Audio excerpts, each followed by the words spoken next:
Continuamos con nuestra serie de 3 videos trabajando todo lo relacionado con la evaluación del desempeño docente y cuál es el impacto de la evaluación del desempeño docente sobre la calidad de la educación.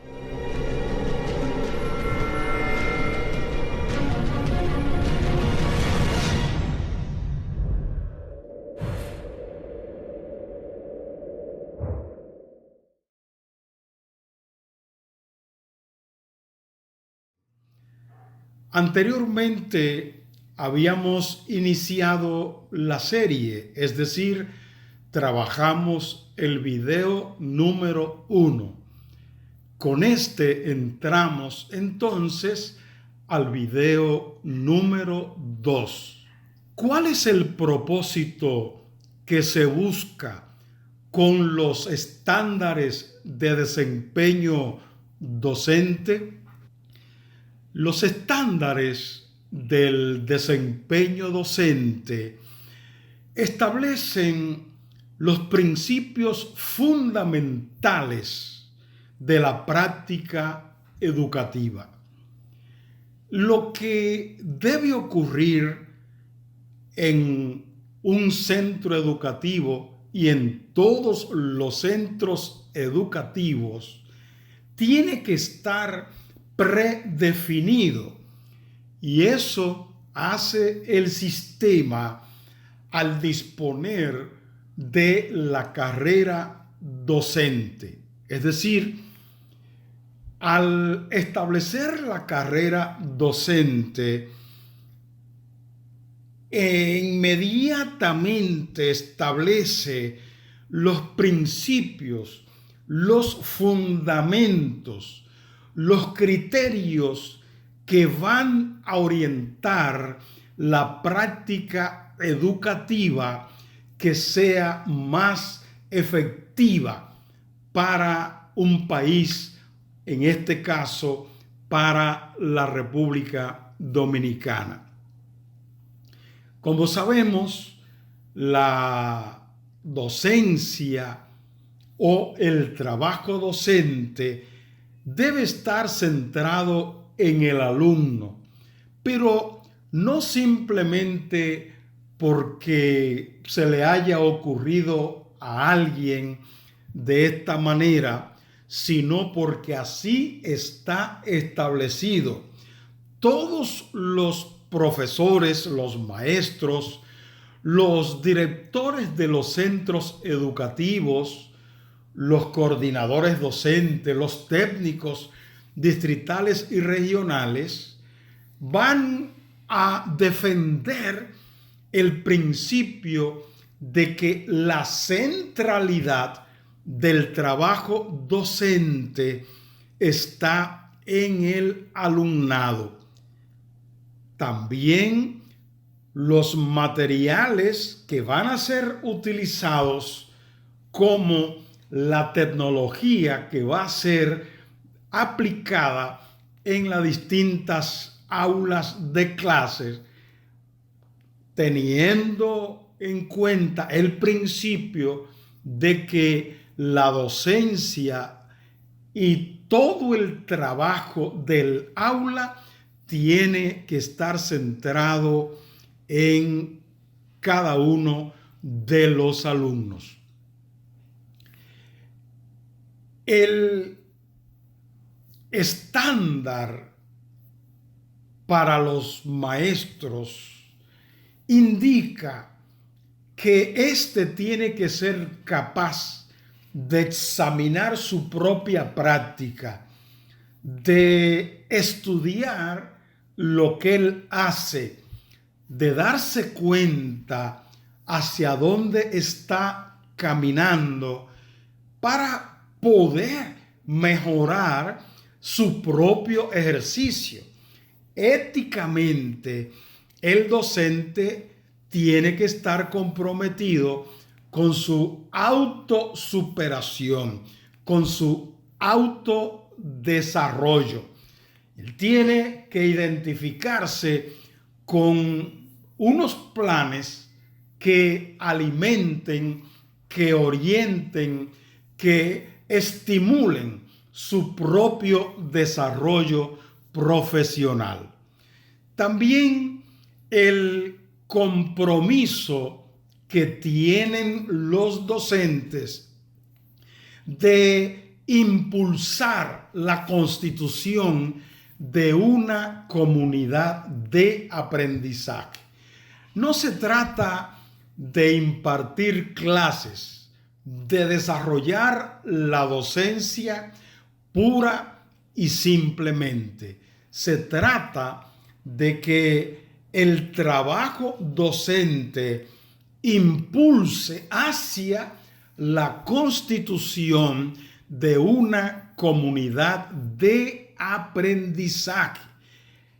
Este docente, en consecuencia, está llamado a asumir toda la responsabilidad que le concierne para que quede, no solo que quede claro su rol, sino que su rol esté comprometido con el desarrollo de esa comunidad educativa. Es decir, su liderazgo no es para que lo reconozcan. Su liderazgo no es simplemente para destacarse. Su liderazgo tiene que estar comprometido, tiene que estar empeñado en impulsar la constitución de esa comunidad de aprendizaje para la cual trabaja y a la cual pertenece. El compromiso ético del maestro, del educador, del docente, no puede ser cuestionado, no puede dejarse al azar. Su compromiso tiene que ser determinante con su propia profesión, con su propio desarrollo, con el cumplimiento de su propio rol. ¿Cuáles son las competencias que debe tener, que debe poseer el docente? Hay distintas competencias, como ya estuvimos viendo anteriormente en el trabajo que les mostramos a través del video número 1. Esas competencias deben ser intelectuales, es decir, relacionadas con los aspectos de conocimiento, con lo cognitivo.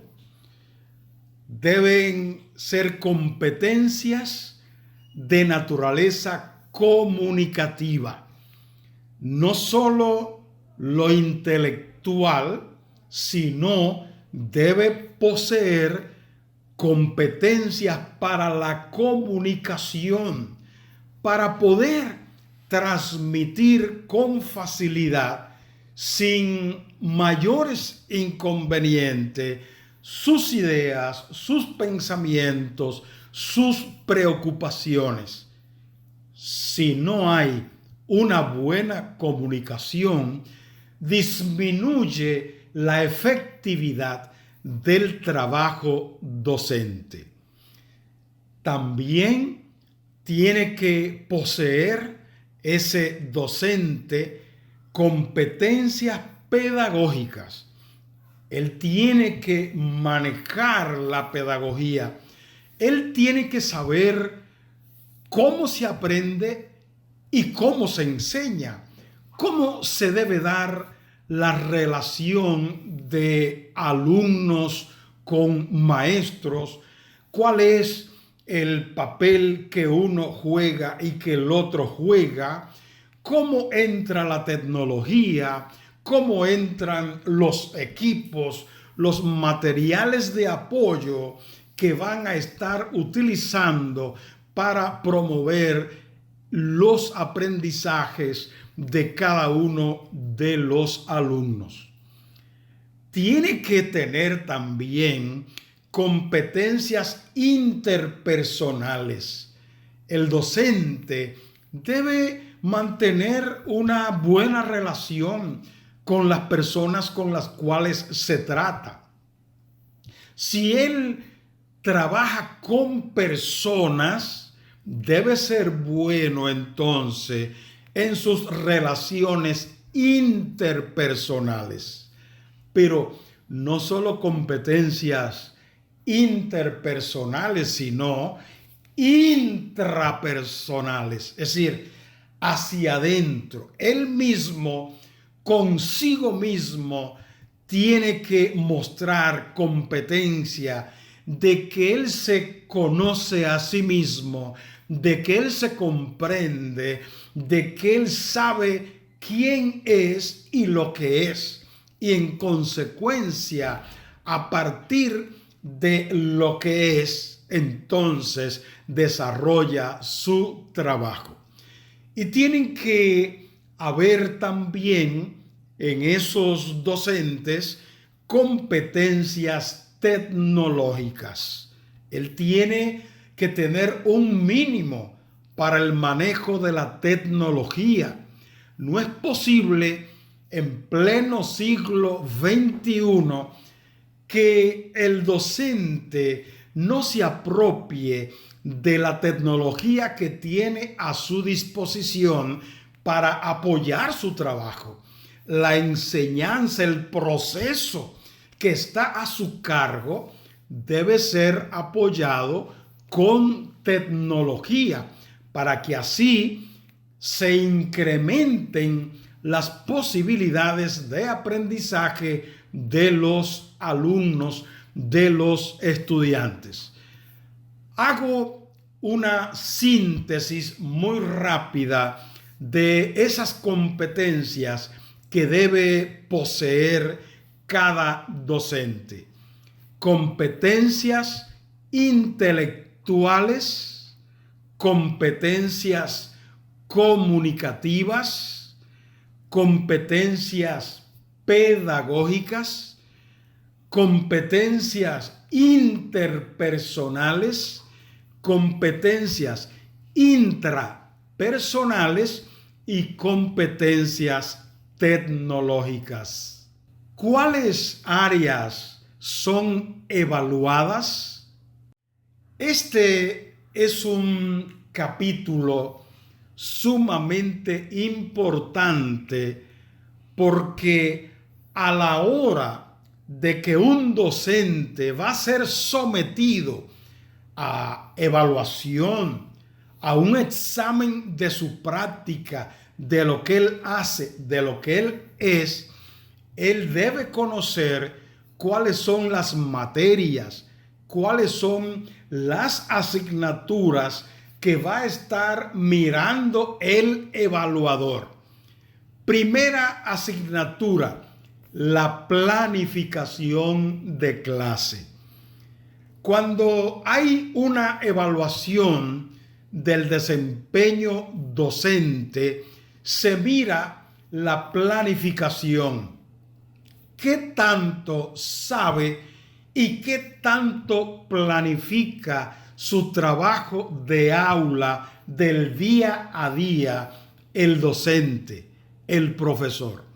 Es necesario entonces que cada docente no solo planifique la clase, no solo planifique la docencia, sino que tenga esa planificación en orden, de manera que no solo él comprenda, no solo él entienda, no solo él utilice su plan de clase como guía, sino que otra persona que venga de fuera y que va a hacer un juicio sobre ese trabajo también comprenda la parte lógica, la estructura que ese docente le da a ese plan que utiliza como la guía de clase en su trabajo cotidiano. Segunda asignatura, el docente va a ser observado. No solo la planificación de la clase, sino el desarrollo de la clase. Hay unos criterios que están preestablecidos que indican si una clase se desarrolla bien o no se desarrolla bien. Por tanto, va alguien a sentarse en el aula de clase para ver trabajar al profesor, ver lo que hace, ver cómo lo hace, ver cómo fomenta los aprendizajes de los alumnos.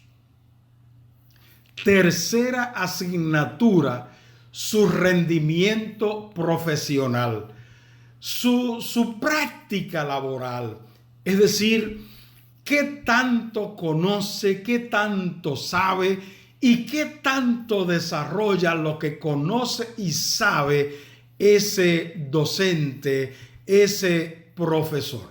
Es decir, que el evaluador va a estar mirando lo que es en términos de rendimiento profesional, qué tanto rinde en su práctica laboral ese docente, ese profesor.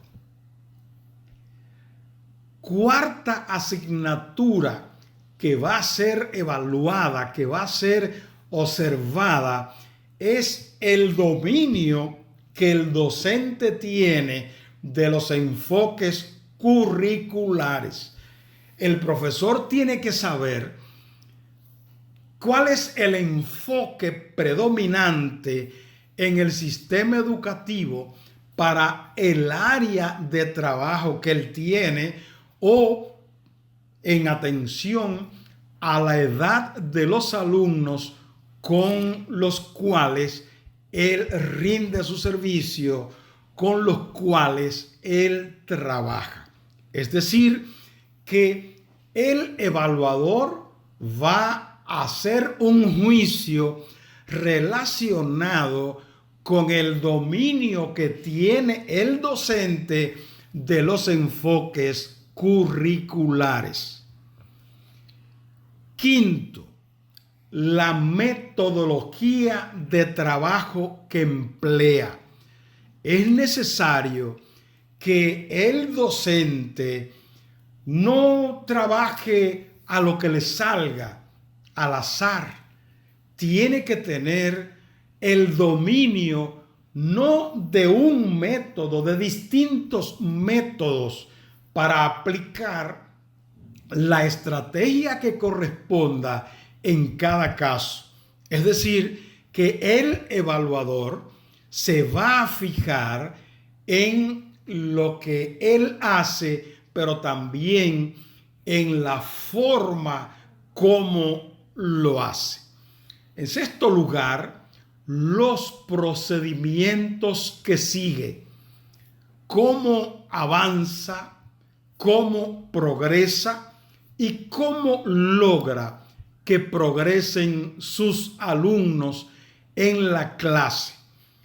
Él trabaja a partir de unos pasos, a partir de unos determinados procedimientos.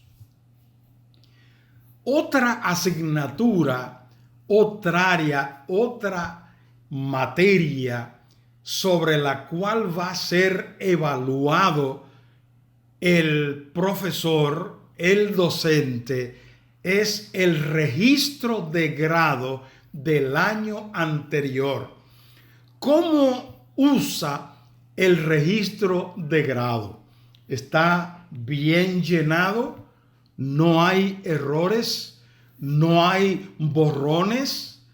Toda la información requerida está vaciada en ese registro de grado.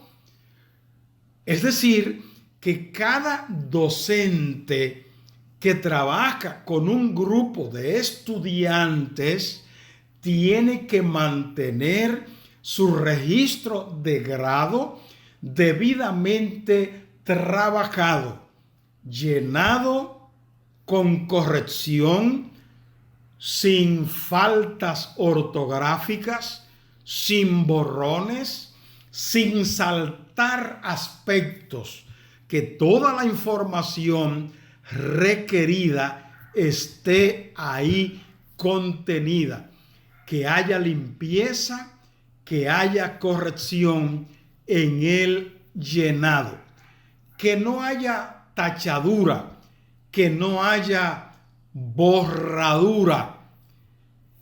A veces se encuentra uno con que no hay borradura, no hay tachadura, pero hay faltas ortográficas. Tiene que cuidarse el profesor, el docente, de esto, no cometer faltas ortográficas, tratar de mantenerse bien al día en este sentido, en esta materia. Asegurarse de que hace asientos bien hechos, de que sus asientos son correctos, de que no hay datos que se le escape, de que no hay saltos, no hay brincos que dé el docente, sino que paso a paso trabaja, paso a paso va elaborando, va llenando y va cumpliendo con las estipulaciones del registro de grado. En ese registro de grado, el evaluador se va a fijar en las páginas asignadas a la asistencia. A veces, un docente no pasa asistencia, no tiene el debido control de quién está y quién no está. Y se le olvida que si un alumno sobrepasa el 20% de inasistencia en la República Dominicana, ese curso, esa área, esa asignatura queda reprobada. Esa área, ese grado, entonces queda pendiente por inasistencia. También el evaluador se va a fijar en el control de aprendizaje. Si el docente está siguiendo debidamente el control, las páginas, los cuadros, el espacio que está definido para que el docente vaya siguiendo el aprendizaje de sus alumnos. ¿Está trabajando el docente con los indicadores de logro? ¿Está atendiendo a estos indicadores? ¿Están sirviéndole los indicadores para medir, para evaluar el cumplimiento, el logro de los aprendizajes? El evaluador, en consecuencia, como tiene que hacer un juicio en torno a este factor, en torno a este elemento, va a estudiar, va a revisar en el registro de grado las páginas que están dedicadas al control del aprendizaje. ¿En qué medida el docente registra las evaluaciones, los ejercicios, los monitoreos que efectúa con ese grupo de alumnos? Pero recordar que las evaluaciones no son para el colectivo ni en el colectivo. Es necesario que cada estudiante, que cada alumno sea evaluado como individuo, porque cada alumno, cada estudiante es un sujeto de su propio aprendizaje. En consecuencia, hay que evaluar si ese alumno individualmente está o no está aprendiendo, está llegando a alcanzar, si está teniendo los logros de aprendizaje que han sido previstos. También en el registro de grado tienen que asentarse los promedios de calificaciones y los resúmenes, los análisis que el registro establece de ese trabajo de evaluación que debe efectuar el docente sistemáticamente y periódicamente. También el evaluador va a mirar si las partes que llevan firmas en el registro de grado, si esas partes están firmadas. Como esta parte, vamos a decir, es clave, es determinante, quisiera volver sobre ellas, aunque de manera muy rápida, para cerrar esta presentación, para cerrar este video. Se va a evaluar la planificación de clase.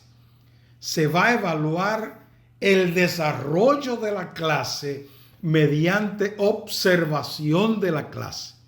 Se va a ver la práctica, el rendimiento que como un profesional de la docencia desarrolla, tiene cada uno de los docentes que son evaluados. Se va a ver qué dominio tiene el docente de los enfoques curriculares. Se va a observar la metodología de trabajo que emplea, así como los procedimientos que sigue en su trabajo docente.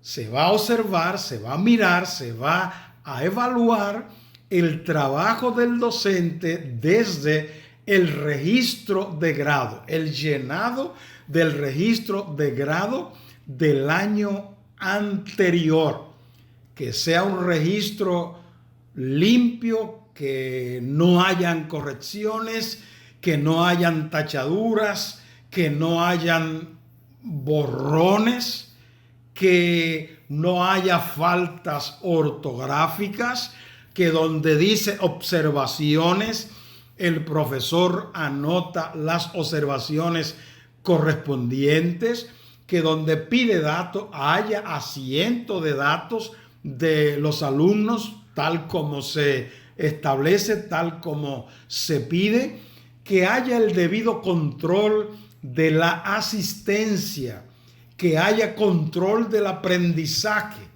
que las evaluaciones estén debidamente efectuadas y revisadas, que los resúmenes donde pida el registro resumen, pues esté asentado, y que se efectúen también los promedios de calificaciones en aquellos lugares que se piden.